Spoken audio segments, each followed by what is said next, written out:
الجزاء من جنس العمل ولو بعد حين، کہ جو کرو ہے بھگتو گے، جو آپ نے کیا ہے جرم بعد میں آپ کو بھگتنا ہوگا۔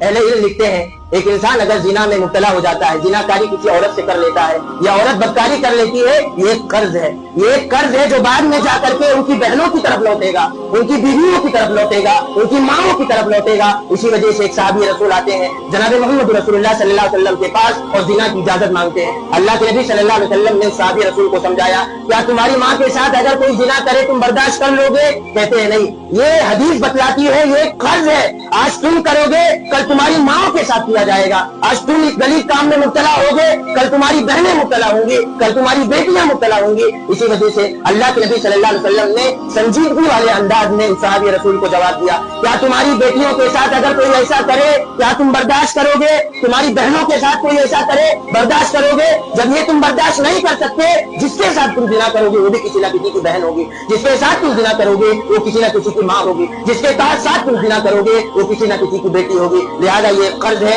اس ناحیے سے بھی ہمیں حساس ہونے کی ضرورت ہے، اس ناحیے سے بھی ہمیں اس معاملے میں سنگینی برتنے کی ضرورت ہے۔ یہ اللہ تعالیٰ کی نگاہ میں اہل علم کہتے ہیں شرک کے بعد اگر کوئی سب سے بڑا گناہ ہو سکتا ہے بلا شبہ یہ زنا ہی ہے۔ اسی وجہ سے امام احمد بن حنبل رحمہ اللہ نے بیان فرمایا تھا کہ میری نگاہ میں قتل کے بعد سب سے بڑا گناہ اگر کوئی ہو سکتا ہے بلا شبہ یہی گناہ ہے زنا۔